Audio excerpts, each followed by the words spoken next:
교육정보의 모든 것, 교육진담입니다. 안녕하세요. 교육진담입니다.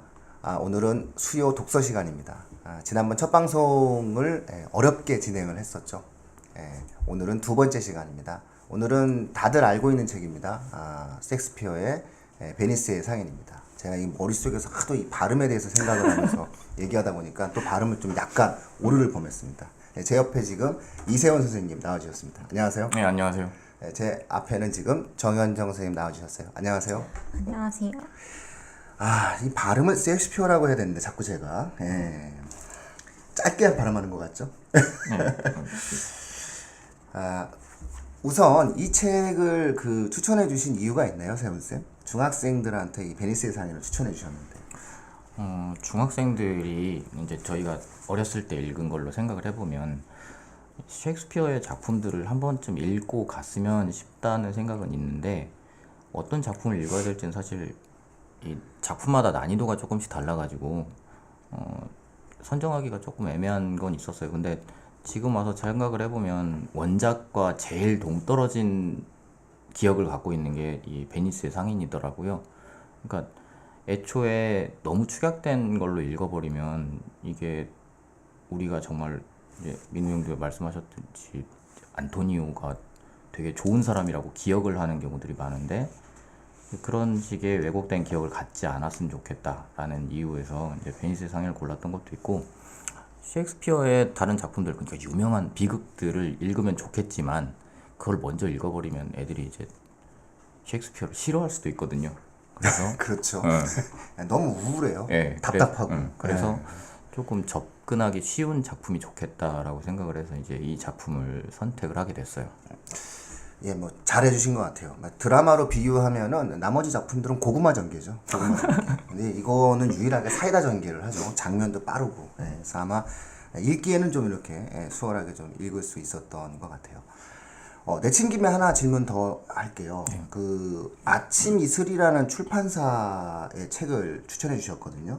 이 책을 추천해 주신 이유가 있나요? 이 베니스의 상인뿐만 아니라 저기 셰익스피어의 작품들의 번역은 굉장히 많은 출판사에서 나와 있어요. 아주 대표적으로 이제 뭐 민음사라든지 아니면 문학동네에서 나왔나? 저기 펭귄 클래식 이런 쪽에서 번역들이 나와 있는데, 이 아침 이슬에서 나온 책이 조금 비싸긴 한데요.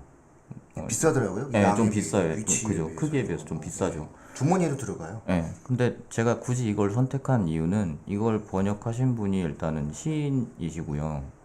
그 다음에 다른 작품들, 그러니까 특히 민음사 쪽 작품들을 많이 보시는데, 그 작품은 연구자가 보기에는 좋을지 모르겠지만 처음 접하는 사람들이 보기에는 약간 딱딱한 번역이 좀 있거든요. 그래서 다른 작품들에 비해서 훨씬 더 문학적이고 유려하게 번역을 하려고 했던 것 같아서 이쪽 출판사의 책을 추천을 했습니다. 더불어 아마 다른 출판사 책도 이렇게 편집이 되어 있나요? 원문처럼 장면에 대한 페이지가 똑같이 아마 번역되어 있나요? 그렇게 하려고 많이 노력을 하는 추세죠. 최근에 이 번역 추세가. 그게 너무 좋더라고요. 이게 한 페이지 한 페이지, 한 장면 한 장면에 문장의 내용들과 의미가 똑같이, 그러니까 셰익스피어가 원래의 작품을 썼었던 그 출판의 형식 그대로 번역을 해서 진행을 했던 것 같아요.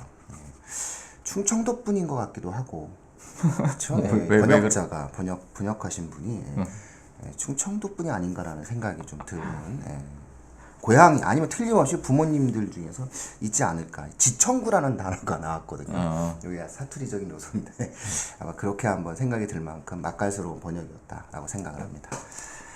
네, 연정쌤 반갑습니다. 같은 책을 갖고 두 번이나 그죠? 이야기를 이제 하게 됐습니다.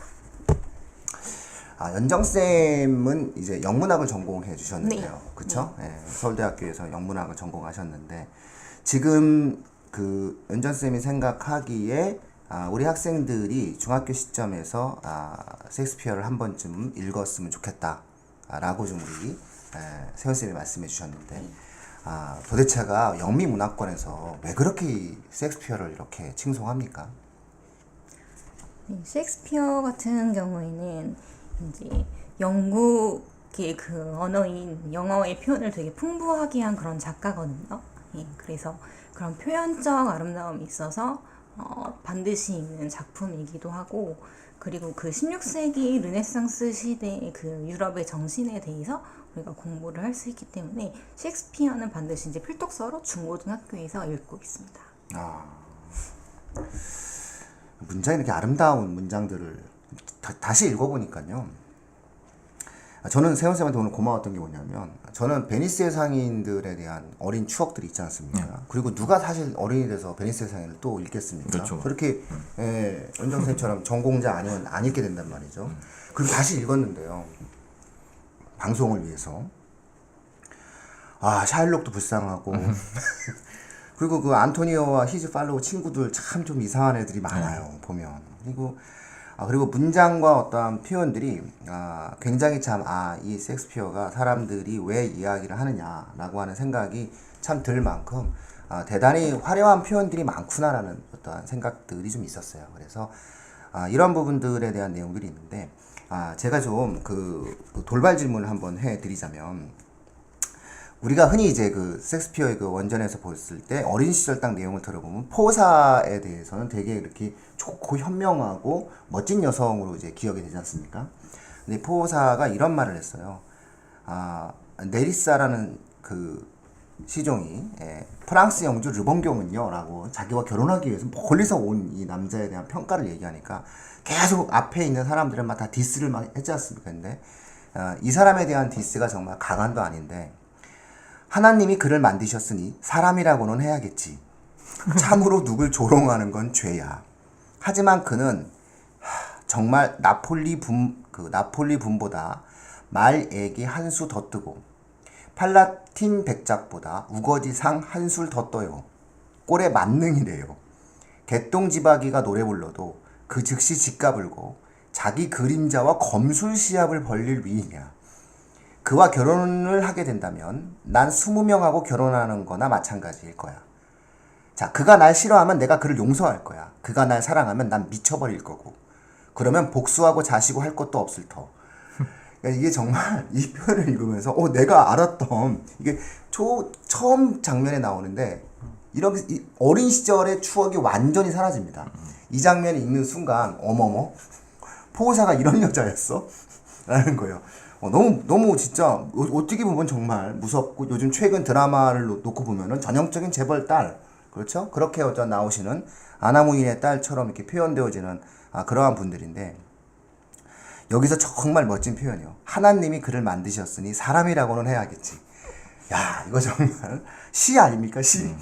그 다음에 자기 그림자와 검술시합을 벌릴 위이냐. 이것도 역시 시적 표현이죠. 그가 날 싫어하면 내가 그를 용서할 거야. 그가 날 사랑하면 난 미쳐버릴 거고.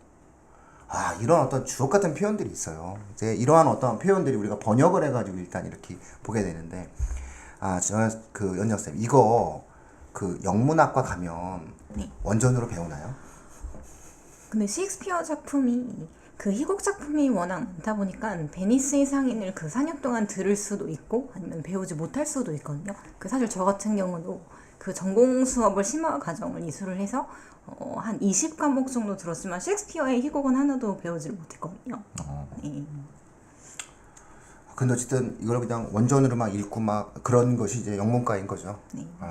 그래서 좀 아주 탁월한 학생들, 영어를 정말 잘하는 학생들은 이거 정말 한번 읽어봐라라고 권해보고 싶은 지경이더라고요.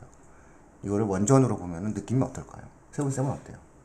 저도 사실 중세 영어를 모르는 게 되게 한해로 느껴졌던 것 중에 하나가 셰익스피어를 원전으로 한번 읽어봤으면 좋겠다는 그런 바람 계속 갖고 있거든요. 근데 영어를 이렇게 펴보면 그냥 다른 언어를 쓰고 있어요. 우리가 알고 있는 영어가 아니라 뭔가 이상한 말을 쓰고 있어요. 네, 그래서 이건 읽을 엄두가 안 나더라고요. 그리고 시도는 해보셨네요. 네, 제가 뭐 청취자분들 세훈쌤 제가 좋아합니다. 계속 말씀하시죠. 아니, 죄송합니다. 그래서 언젠가 이제 중세 영어를 조금 더 익혀서 꼭 한번 읽어보고, 제가 읽어보고 싶은 작품 중에 하나예요. 그 다음에 이제 러시아어를 익혀서 도스토옙스키를 한번 읽어보는 게 소원입니다. 저희가 지금 이런 분들과 방송하고 있습니다. 근데 라틴어를 한다고 해가지고 사실 뭐 중세 영어가 되는 건 아니죠. 아니, 전혀 예, 다르거든요. 전혀 다르죠. 예. 이게 섹스피어가 중세 영어적인 요소가 있죠. 예. 그럼 우리로 치면은 이제 고전에 대한 느낌인 거죠. 예. 용비어 청가, 어린 청강지곡의 느낌이다. 청취자분들 뭐 굳이 비유하시자면은 그 정도 이해하시면 될 것 같아요. 시기도 거의 뭐 비슷하죠. 그렇죠. 예, 시기적으로 딱 봐도 어린 청강지곡이나 용비어 청가 거의 15세기 거의 뭐 요 정도라고 보시면 비슷비슷하다라고 이야기하시면 될 것 같아요. 셰익스피어 작품을 읽으시려고 하면은 특수한 사전이 필요하세요. 사전이 필요하구나. 그래서 옥스퍼드 잉글리시 딕셔너리라고 해서 이게 옥스퍼드 대학교에서 만든 영어 사전인데 한 단어가 그 생성될 때부터 세기별로 의미가 어떻게 계속해서 변했는지가 다 수록이 되어 있거든요. 그래서 저희가 그 영문학 원전을 읽을 때 교수님께서 네이버 영어 사전으로 검색해가면 엄청 화를 내셨어요. 야, 이거 엄청난 또 팁을 또 저희 그 연장 선생님이 또 바로 주시네요. 예. 이거 혹시 이 방송 들으시는 그 청취자분들 중에서 뭐 영문학이라든가 뭐 영어 이쪽 계통에 관련된 전공을 좀 그 선택하고자 하는 학생이 있다라고 이해한다면 이 섹스피어 책을 한번 읽어봐. 그리고 사전은 좀 옥스퍼드로 봐. 이렇게 얘기해 주시면은 상당히 좀 뭔가 의미 있는 내용이 될 것 같네요. 이거 정말 한번 읽어봤으면 좋겠어요. 원전으로 한번. 저도 그런 로망이 처음 들었어요. 네. 네. 아무튼 뭐 좋은 책이었다. 뭐 좋은 책에 대한 어떠한 내용을 갖고 있다. 이렇게 이제 우리가 이야기할 수 있어요. 근데 그 요 부분에 대해서 또 역사적인 부분이니까요. 중세 시대의 르네상스 시기의 어떠한 내용들이니까 그 부분에 대해서 우리가 또 간략하게 또 역사적인 맥락에 대해서 이 책을 보면은 기독교인과 유태인의 어떠한 대립적인 구도를 보이면서 일방적으로 유태인에 대한 매도를 이제 하는 그런 경향이 있거든요. 그런 어떠한 내용들에 대한 그 배경에 대해서 어떻게 생각하세요? 연자쌤? 그때 이 르네상스 시대에 관련해서 시대적 배경의 그 논문을 보면은 당시 영국에서도 그 뭐 아프리카라든지 아니면 유대인이라든지 흑인이라든지 이런 그 이방인들의 유입이 굉장히 많았었나 봐요. 그래서 그게 이제 영국 사람들의 일자리를 위협을 한다고 느껴서 사회적으로 유대인을 굉장히 배척을 했다고 해요. 그래서 그런 시대적인 그 분위기가 반영된 그런 작품이라고 생각을 합니다. 예, 아마 저희는 그 아침 이슬 출판사에서 나온 책인데 74쪽을 보면 아주 샤일록이 아주 피를 토하는 연설을 합니다. 그래서 그 내용을 쭉 보면은 중략을 해서 좀 저희가 읽어드리면은 낚싯밥으로 쓰겠소. 다른 아무 먹이도 되지 않으면 내 복수심더러 먹으라면 되죠. 그는 날 모욕했어. 그리고 50만 이상의 손해를 보게 했다고. 내 손해를 비웃고 내 이익을 조롱하고 내 민족을 경멸하고 내 거래를 방해하고 내 친구들 우정을 쉽게 만들고 내 적들 증오를 뜨겁게 달궜어. 그런데 그 이유가 뭐냐? 내가 유태인이라는 거지. 유태인은 눈이 없어? 유태인은 손이 없어? 내장이, 체형이, 감각이, 애정이, 열정이 없어? 기독교인과 마찬가지로 같은 음식 먹고 같은 무기에 부상당하고 같은 겨울에 춥게 지내고 같은 여름에 덥게 지내는 거 아니오? 당신네가 우릴 찌르면 우린 피가 안 납디까? 당신네가 우릴 간지리면 우린 키득거리지 않는단 말이오? 당신네가 독을 먹여도 우린 죽지 않는다는 거요? 뭐 이런 얘기가 쭉 나오게 됩니다. 자, 결국은 굉장히 어떤 요 부분에서는 섹스피어가 유태인을 좀 배려해 준 게 아닌가, 그들의 어떠한 마음을 좀 쭉 적어준 게 아닌가, 이런 어떠한 느낌이 들 정도로 언뜻 처음 초반부를 읽었을 때는 섹스피어가 나름 기독교인의 어떤 입장 속에서 이 책을 썼다라는 느낌도 들었는데 좀 읽다 보니까 좀 사회적 약자인 뭐 유태인을 좀 배려하는 면도 있다라는 부분을 저는 이제 이 부분에서 느꼈거든요. 어떤 그런 어떤 내용들이 있고요. 다만 제가 청취자분들께 뭐 책에서 나오지 않은 부분을 좀 간단히 말씀을 드리자면, 중세 기독교에서는 이윤 추구 활동을 기독교 교리에 어긋난다고 이야기를 했습니다. 교회에서. 다시 말해서 10원을 빌려주고 10원만 받아야지 10원을 빌려주고 11원을 받으면 지옥 간다, 이렇게 얘기를 했어요. 즉 이자와 이윤 추구라고 하는 그런 부분들에 대해서는 기독교 교리에 위배된다라는 그런 말을 했던 거고요. 기독교적인 교리에서 이윤 추구 활동이 이제 인정되기 시작한 것은 칼뱅이즘이죠. 그래서 칼뱅이 들어와서 이윤 추구라는 것, 부자가 되는 것, 그것이 신의 소명을 다하는 것이다. 이런 어떠한 이야기를 하게 되죠. 그러니까 그러한 칼뱅이즘이 나오기 전까지 서양 유럽을 지배했었던 것은 자본주의는 발달하고 상업은 발달하는 현실은 존재하면서도 결국은 종교적인 어떠한 정신적인 가치는 여전히 이윤 추구에 대해서는 좀 종교적이지 못한, 종교의 교리에 어긋나는 듯한 그러한 것들이, 그러니까 세상의 변화와 정신적 가치가 약간 불일치하는 그 시점이었다. 일단 이렇게 보시면 될 것 같고요. 베니스, 우리가 흔히 이제 베네치아라고 얘기하는 이 도시는 중세 유럽 내에서도 굉장히 도시적 상업이 발달한 곳이었다. 일단 이렇게 청취자분들께서 이해하시면 될 것 같습니다. 자, 어떤 장면과 어떤 내용들이 가장 또 우리 학생들에게 이 책을 읽고 좀 어떤 부분들에 대해서 좀 생각을 해 주었으면 좋겠는지에 대해서 혹시 세훈쌤 한번 추천해 주고 싶은 어떤 장면이라거나 생각할 만한 지점들이 있으면 좀 말씀 좀 부탁드릴게요. 사실 저는 이 베니스 상인 같은 경우는 저 개인적으로도 되게 중요하게 생각하는 작품이기는 해요. 그러니까 제가 관심 있어 하는 주제하고도 연관이 돼 있어서 좀 이렇게 저 스스로도 이렇게 되게 좋아하는 작품이기도 한데요. 그러니까 이 책이 보면은 법에 관련된 얘기가 굉장히 많이 나와요. 그러니까 뭐 셰익스피어가 실제로 법에 굉장히 능통했던 사람이라는 뭐 논문들도 굉장히 많이 있고, 그리고 이 셰익스피어의 아버지도 막 송사에 여러 번 휘말렸었다고 그러죠. 근데 여기서 그래서 법에 대한 여러 가지의 관점들이 등장을 하는데, 그 중에서도 이게 사막 1장이죠. 이 책으로, 그러니까 아침이슬 출판사의 페이지로 119페이지에 보면은 자비에 관해서 포오샤가 얘기를 하는 부분이 나오거든요. 그러니까 법에, 그러니까 엄격하게 정말 법정주의를 적용해서 모든 것들을 판단할 것이냐, 아니면 인간적인 부분을 적용해서 자비를 베풀 것이냐 라는 것들이 항상 충돌하기 마련인데, 그 부분에서 이 셰익스피어가 얘기한 자비에 대한 얘기는 아마 역사적으로 문학사적으로 봤을 때나 혹은 법학사적으로 봤을 때도 굉장히 중요한 지점이라고 얘기들을 많이 하더라고요. 그러니까 여기서 간단하게 이런 얘기, 그냥 앞부분만 잠깐 말씀을 드리면, 자비라는 게 강제로 베풀라고 할 수 있는 게 아니죠. 하늘에서 부드러운 비가 내리듯 내리는 거예요. 그 아랫자리로 2배로 축복받은 거죠. 주는 사람도 축복받고 받은 사람도 축복받으니 가장 강력한 것 중 가장 강력한 것이 자비입니다. 그것은 어울리죠. 즉위한 군주의 머리에 그의 보관보다 더 잘 어울립니다.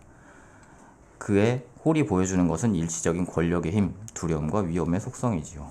그런 식으로 얘기를 하면서, 그러니까 이 샤일록한테 자비를 베풀 생각이 없느냐, 정의라는 것도 사실은 자비라는 것이 있을 때야 빛나는 것이다 라는 식의 이야기를 하고 있어요. 그래서 이게 굉장히 이 샤일록 자체도 굉장히 근대성을 상징하는 인물이기는 한데, 이 장면에서 보면은 그러니까 샤일록보다도 훨씬 더 현대에 가까운 식의 그런 법 해석을 내리고 있는 부분이 있어서 저는 이 부분 굉장히 인상 깊게 읽었던 기억이 있어요. 예, 그렇죠. 저는 그 다음 장면이 정말 인상 깊었어요. 그래서 자비는 하나님 자신의 속성입니다. 그리고 지상의 권력은 정의를 자비로 누그러뜨릴 때 비로소 신의 권력에 가장 가까워집니다. 요 문장, 요 문장. 그러니까 포이사가 앞에는 이상한 말 했다가 뒤엔 이런 말 하니까 이분의 정체가 뭔가 뭐 이런 생각이 좀 들 정도로 굉장히 극과 극을 달렸던 표현을 했던 어떤 기억이 있어요. 그래서 굉장히 어떤 좋은 어떤 표현이었다라고 생각을 할 수가 있겠죠. 법을 이야기하고 이제 상업 발전을 이야기하는 것이 어찌 본다면은 근대적 자본주의의 어떤 변화와 발전의 배경이 된다라고 볼 수 있겠죠. 어차피 이윤 추구 활동을 통한 상업 활동이다라고 하는 것은 전제 자체가 자본주의 발전을 전제할 수밖에 없는 거고요. 안토니오가 그 배를 갖고 이제 동방무역을 했다는 거잖아요. 상선을 갖고 이렇게 왔는데, 당시 배 한 척이 가서 배 한 척이 돌아왔을 때 얻는 이익이 어마어마했어요. 그러니까 두세 배 정도가 아니었어요. 두세 배 정도가 아니라 최소 뭐 수십 배, 그 다음에 수백 배의 이익을 이제 얻는 일이었던 거죠. 그만큼 하이 리스크 하이 이익이 만들어지는 그런 부분이었어요. 그래서 이런 부분들이 이제 당시 어떠한 상업, 그리고 지리상의 발견을 통해서 만들어지는 당시 상황이었다 이렇게 볼 수 있겠죠. 그런데 이제 이런 법률적인 내용을 이렇게 쭉 볼 때 굉장히 법학적인 형태의 지식이 대단하다 셰익스피어가 이런 생각이 들거든요. 저는 이걸 보면서 또 무슨 생각이 들었냐면 이건 진짜 이런 질문을 제가 이게 하면은 원래 안 되는 건데 그러나 또 할 수밖에 없는 질문이 뭐냐면은 이거 딱 보는 순간 이 시대 이 정도면은 이거는 변호적인 형태, 변호사적인 형태, 법률가적인 지식이 있는 사람이다. 그리고 당시 법률가적인 형태의 어떤 강력한 지식을 갖고 있었던 사람만이 쓸 수 있는 작품이다. 이런 생각을 이제 하다 보면서 제가 또 항상 또 고민하는 거, 왜 인터넷에 떠도는 그 두 가지의 우리가 흔히 이야기하는 두 가지 음모론 있지 않습니까? 나사는 달에 간 적이 없다.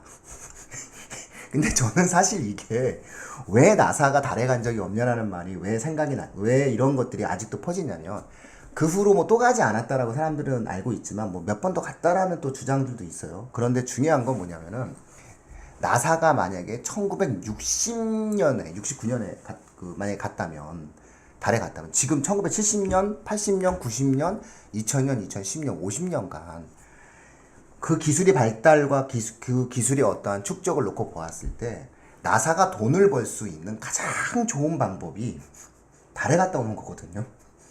사람을 달에 한번 실어주고 실어 갔다 온다거나 아니면은 달에서 뭔가 돌을 하나 캐다가 판다거나 아마 나사의 어떤 상업활동에 있어서 아마 가장 화려한 상업활동이 될 수 있는 게 아마 달에 오고 왕복하는 건데 그 이후 뭐 중단됐다고 얘기를 하더라고요. 그래서 많은 사람들이 한번 또 가봐 이렇게 얘기하면서 이제 음모론자들이 펼치는데 저는 사실은 그냥 갔으면 갔다고 뭐 믿어주면 되지라는 생각을 갖고 있어요. 그런데 이 셰익스피어가 수많은 작품들을 쓰는 과정에서 이렇게 법률적인 지식도 충만하고 혹은 궁정에 굉장히 세밀한 묘사를 하잖아요. 햄릿이라든가 이런 부분에서는. 그렇다면 아니 이 평범했던 중산층의 농민 출신의 시골에 있었던 셰익스피어가 어떻게 그런 작품들을 쓸 수 있을 만한 지적 수준을 갖고 있었겠느냐. 뭐 이런 또 음모론이 있어요. 그래서 우리가 알고 있는 셰익스피어는 사실 그 사람이 아니다. 필명이다. 진짜는 따로 있다. 이런 주장이 있어요. 그래서 진짜는 그때 당시 굉장히 유력하게 활동했던 뭐 프란시스 베이컨이다. 뭐 이런 주장들도 있고 하는 수많은 음모론들이 있거든요. 자, 이 부분들에 대해서 정통 영문학계에서 어떻게 생각을 하시는지에 대해서 저희가 사실은 이걸 지난번에 제가 한번 질문을 했다가 굉장히 커다란 어떤 깨우침을 얻은 부분이 있어요. 그래서 그냥 넘어갈 수는 없어요. 그래서 우리 청취자분들께 이 좋은 이야기를 들려드리기 위해서 똑같은 상황에 대한 이야기를 갖다 놓고 다시 한번 질문을 드립니다. 자, 정통 영문학에서는 이 부분에 대해서 어떻게 받아들이고 반응하는 거죠? 저도 그 셰익스피어가 가짜 작가라고 하는 이야기에 대해서는 여러 번 들어보기는 했지만 근데 사실 학교 교수님 입을 통해서는 한 번도 들은 적이 없거든요. 그리고 저는 이제 그 프란시스 베이컨이라고 하는 것도 있지만 그 크리스토퍼 말로우가 그 셰익스피어의 작품을 썼다라고 하는 것도 들어보기는 했는데 근데 이게 그냥 논쟁만 있고 확실한 역사적인 증거가 없기 때문에 그래서 이게 교수님한테 물어보지 못했어요. 혼날 것 같아서. 근데 교수님들은 전혀 말을 하지 않나요? 한마디도. 그렇다면 이거는 말을 꺼내는 순간 불이익이라는 거예요. 너 공부나 해라. 그렇죠. 맞아. 이런 거 우리 청취자분들이 꼭 좀 알아주셔야 됩니다. 정통 영문학을 전공하는 사람들 세계에서는 이거는 이야기거리가 되지 않는다는 거죠. 굉장히 중요한 문제인 거예요. 그래서 도대체 그게 뭔 상관이 있느냐? 그 사람이 누구든 중요한 것은 그 사람이 썼다라고 하는 이 작품이 우리 앞에 존재하는 거다. 뭐 이런 태도들을 보이시는 것 같아요. 그러니까 그런 어떠한 고민하기 이전에 그런 걸 탐구하기 위해서 책을 보고 시간을 쓰기보다는 옥스퍼드 사전을 옆에 끼고 원전을 한번 도전해 보는 것이 훨씬 더 시간을 올바로 쓰는 길이다. 뭐 이런 말씀 꼭 드리고 싶네요. 자, 그러면 이제 다음 질문을 좀 드려보면 이 작품을 다른 셰익스피어의 다른 작품과의 어떠한 비교를 좀 한번 해줘 보셨으면 좋겠어요. 어떤가요? 이게 다른 그 어떤 비극적인 다른 요소들의 작품들과 보시기에는 어떤 느낌을 좀 주셨는지. 이게 희극인 것 같기는 해요. 어쨌든 많은 사람들이 마지막에 웃었으니까. 샤일록만 불쌍해졌죠. 샤일록만. 내용을 보면요, 청취자분들 중에서 이게 이 책을 다시 안 읽으신 어머님들은 무슨 소리 하는 거야 쟤네가라는 생각이 드시는데 저는 이따 말미에도 말씀드리겠지만 요것만큼은 학부모님들도 한번 읽어보세요. 이거 한 2시간 반 정도 걸립니다. 2시간 정도 반 정도 걸리는데 인생에서 뭐 새로운 것을 탐험해보는 그런 어떤 좋은 시간이 되실 것 같아요. 그래서 우리가 알고 있던 샤일록이 알고 보니까 딸이 돈 들고 도망갔어요. 그리고 뭐 굉장히 막 고생도 많이 했고 이 사람이. 그리고 어쨌든 좀 무리한 일을 좀 하고 마지막에 사람의 생명을 취하려고 하는 굉장히 잘못된 선택은 하긴 했지만 그가 추구하려고 했었던 가치는 자유적인 형태의 상업활동이었어요. 나름의 철학도 갖고 있고 그리고 우리가 생각하는 것처럼 이렇게 마지막에 비굴하지 않았어요.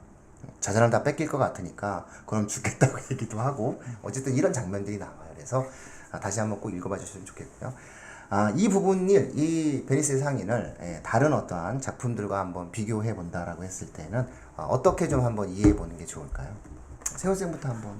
저 같은 경우는 그러니까 비극이라고 하는 건 기본적으로 우리가 어떤 걸 염두에 두고 보통 작가들이 쓴다고 생각을 하냐면 어떤 숭고미라는 것들을 보여주기 위해서 혹은 인간의 한계에 대해서 보여주려고 비극을 쓴다라는 게 이제 뭐 아리스토텔레스의 시학에서도 나오는 얘기이기도 한데요.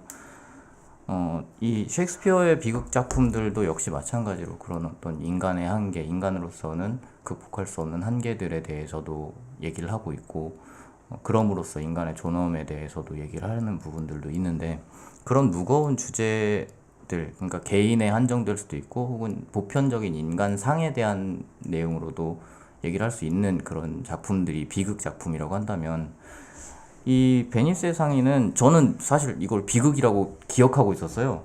근데 지난번에 이렇게 얘기를 하다 보니까 이게 비극이 아니었던 거죠. 그래서 이거는 사실상 비극이라고 내가 기억하고 있었던 이유는 아마도 그러니까 이 작품은 어떤 인간의 모습들을 보여준다기보다는 어떤 사회상과 제도의 모습들을 보여주기 위해서 쓰여진 작품이 아닐까 그렇게 생각을 하면서 그러니까 주변의 상황, 그 당시의 역사적 상황 그런 것들과 연관시켜서 읽어보면은 훨씬 더 재밌게 읽을 수 있지 않을까 이런 생각이 좀 들었어요. 예. 연전선께서는 어떤 이야기를 해주고 싶으십니까? 저는 그 셰익스피어 작품 중에서 그 셰익스피어 작품들이 전체적으로 특징이 가지고 있는 그 보편적인 주제가 그 선악이라고 하는 것이 고정되어 있는 것이 아니고 중심을 어디에 두느냐에 따라서 선과 악이 이동한다라고 하는 그런 관점이 있거든요. 그래서 여기서도 아까 그 어렸을 때 읽었을 때랑 지금 관점이 많이 바뀌셨다고 하셨잖아요. 그런 것처럼 우리가 그 샤일록이 나쁘다라고 보통 그렇게 이거를 읽기를 했지만 나중에 커서 보면은 그 유대인으로서 그 차별받는 샤일록보다도 안토니오가 더 나쁘다라고 느끼게 되잖아요. 네, 그래서 이 작품도 뭐 햄릿이나 리어왕처럼 다른 작품들처럼 그 선악의 이동 그리고 선악이 고정되어 있지 않다라고 하는 것에 대해서 또 다시 한번 생각해 볼 수 있는 좋은 작품인 것 같아요. 저는 뭐 안토니오보다는 바사니오가 가장 이 책을 읽다가 제가 진짜 부시런 제일 정신 나가는. 제 정신이 좀 나갔어요. 그러니까는 빚이 많아. 그럼 논리적으로 보면 빚이 많아. 빚이 많은데 친구를 찾아가. 이 친구는 자기를 믿고 있어. 안토니오죠. 그랬더니 비유를 이렇게 들죠. 내가 빚이 예를 들어 1억이 있어. 그러면 네가 나한테 1억을 빌려줬어. 그래서 내가 지금 갚을 길이 없다. 친구야 미안하다. 1억만 더 빌려줘. 이런 얘기를 하는 거예요. 그래서 내 마지막 계획은 이래. 굉장히 돈 많은 여자가 있어. 내 그 돈 많은 여자랑 결혼을 할게. 이런 거거든요. 근데 솔직히 성공을 하잖아요. 그렇죠. 성공하고 또 돈 많은 여자가 내 돈은 다 당신 거예요. 또 이렇게 얘기를 해주고. 어쨌든 이런 것들이 좀 굉장히 웃겼어요. 그래서 보면은 이 바사니오 이게 안 되겠구나. 이런 기질을 갖고 있으면 안 되겠구나. 뭐 이런 어떤 생각들을 좀 했었죠. 어쨌든 다른 어떤 작품들보다는 좀 이렇게 그래도 좀 시원시원한 면은 있었어요. 셰익스피어의 다른 어떠한 작품들보다는 좀 시원시원한 맛이 있으면서도 뭔가 어떠한 그 나름의 어떠한 여러 가지 어떠한 생각들, 사회적인 제도, 뭐 이런 자본주의적 발전 이런 것들을 좀 이해할 수 있는 그런 어떠한 좋은 작품이었다라고 저는 생각을 합니다. 그래서 다시 한번 요 책에 대해서는 다시 한번 읽어보시도 좋을 듯한 그 정도의 어떤 책이다. 이렇게 좀 한번 말씀을 드려보고 싶어요. 제가 이 책에 대해서 이제 독서 방송을 지난주에 한번 하면서 처음으로 이제 제가 방송한 것을 다 한번 들어봤어요. 그 전엔 제가 원래 그 드라마 보면은 왜 이상한 장면 나오고 그러면은 주인공 위기에 빠지는 장면 나오면 제가 사실 잘 못 보거든요. 막 이러면서 저는 그런 스타일이에요. 으아 이러면서 못 보는 그런 스타일인데 그래서 제가 한 방송을 다 처음부터 다 듣는 게 정말 힘들어요. 그래서 못 듣는데 이 독서 방송은 제가 다 들었어요. 근데 듣고 나니까 지난번에 멋지기 때문에 놀러왔지라는 책을 이렇게 그 방송을 한 것을 다시 한번 들어보면서 너무너무 일부분만 또 말씀을 드렸구나라는 생각이 드는 거예요. 그러니까 할 얘기가 더 많았는데 예. 김여의 글에 대해서는 별로 얘기가 없었구나. 김여의 글이 얼마나 좋은 글이 많고 내가 가장 그 책 중에서 가장 좋아했었던 김여의 글을 소개도 못했구나 내가. 뭐 이런 생각이 드는 거예요. 그래서 아마 이 책도 마찬가지일 거예요. 방송을 듣고 나면 저희가 이야기하는 것이 이 책에 대한 해석의 아주 작은 일부라는 생각을 청취자분들께서 꼭 해주셨으면 좋겠다.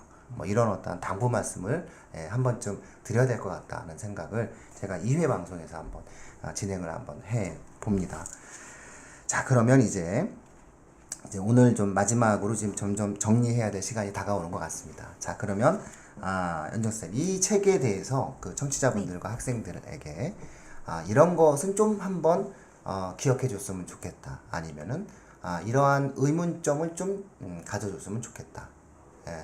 이런 것 또한 당부의 말씀이 있으시면 한 말씀 부탁드릴게요. 네.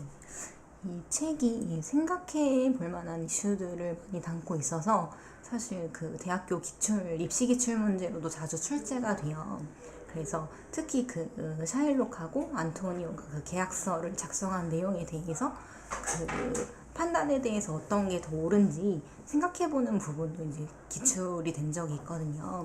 그래서 그런 법적인 문제뿐만 아니라 그리고 우리가 그 어떤 판단을 할 때 주류적 입장이랑 비주류적 입장에서 생각을 하는 거에 따라서 어떻게 그 결과가 많이 달라질 수 있는지 그런 부분을 친구들이 많이 생각해보면 좋겠습니다. 네, 그렇죠. 논술에 굉장히 많이 출제되어지는 그런 부분이긴 하죠. 예, 세훈쌤도 마지막 당부 말씀이나 특별히 이 부분에 대해서 학생들에게 이야기해주고 싶은 부분, 혹은 청취자분들, 학부모님들에게 자녀들에게 이런 것들을 좀 제안해주고 싶다거나 질문을 좀 이런 질문을 하라거나 이런 내용들이 있으면 좀 말씀 부탁드릴게요. 보통 영문학 그리고 셰익스피어의 작품들을 읽는 독자들이 누군가를 보면 보통은 이런 책들을 추천할 때도 이렇게 문학에 관심 있는 친구들 이런 식으로 해서 추천을 많이 하는 편인데요. 적어도 셰익스피어의 베니스의 상인 같은 경우는 지난번 이제 잠깐 말씀을 드리려고 했었는데 이 미국에서는 혹은 영미권에서는 이 셰익스피어의 베니스의 상인 같은 경우는 법조인들도 굉장히 많이 활용을 해요. 그러니까 판결문 같은 거 쓸 때 이 셰익스피어의 내용들을 실제로 법조문 안에다가 바로 그냥 인용을 해버린다거나 이런 식으로 하면서 더 사람들한테 와닿을 수 있는 식의 이 판결문들을 쓰는 그런 모습들을 많이 볼 수가 있어요. 그래서 이런 책을 그냥 단순하게 우리가 어떤 문학에 관심이 있고 또 영어에 관심 있는 친구들만 읽어서 좋을 게 아니고 사회의 문제에 관심이 있다거나 혹은 인종차별 혹은 어떤 법조인이 꾸민 친구들한테도 충분히 추천해서 읽어볼 만한 작품이라고 생각을 합니다. 네, 아주 좋은 두 분의 말씀이 있었어요. 사실은 이 책을 보면서 제가 굉장히 깜짝 놀랐었던 것은 모든 전공 분야에 인문사회과학의 모든 전공 분야에 다 관련이 있죠. 그러니까 인문학도 물론 관련이 있겠지만 사실은 법학 쪽도 관련이 있고 또 경제학 분야도 관련이 있어요. 이 부분에 대해서 얼마든지 역사 다 관련이 있으니까 이 책 부분들에 대해서는 다양한 형태의 어떤 소재로 사용할 수가 있다.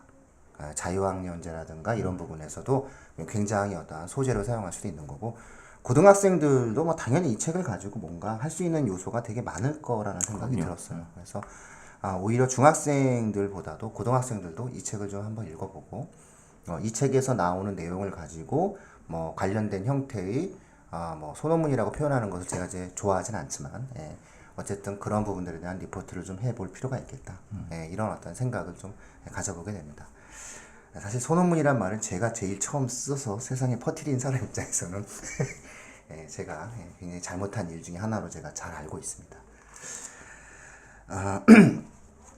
오늘 어떻게 들으셨는지는 모르겠네요. 청취자분들. 저희가 지금 그 8월 31일이죠. 8월 31일 날 수등제도 유예에 대해서 이제 그 발표를 좀 하고 그 부분들에 대한 해석 방송을 한 지 또 얼마 되지 않아 가지고 저희가 원래 이 독서 방송은 입시 해석과는 무관합니다. 교육진담은 앞으로도 계속적으로 여러 개의 어떠한 교육에 관련된 다양한 이야기들을 하려고 하고 있습니다. 지금 교육진담 수요 독서 시간은 2회가 진행되지만 아마 1년 내내 최선을 다해서 한 주씩 축적되어져 나가는 그런 시간을 좀 가질 수 있도록 노력을 많이 하겠습니다. 이 방송 들으시고 혹시나 의미 있게 좀 생각하시는 청취자분들께서는 꼭 자녀분들께 이 책을 좀 읽혀주셨으면 좋겠고요. 가끔은 저희가 이거는 청취자분들도 좀 읽어보셨으면 좋겠어요 라는 것들만 좀 선별해서 2달에 한 권 정도씩은 책을 읽으실 수 있는 기회가 있었으면 좋겠다. 그렇게 한번 생각을 해 봅니다. 수요일에는 책의 향기가 가정에 가득하기를 바랍니다. 교육진담 여기서 마치겠습니다. 고맙습니다. 감사합니다. 감사합니다. 예.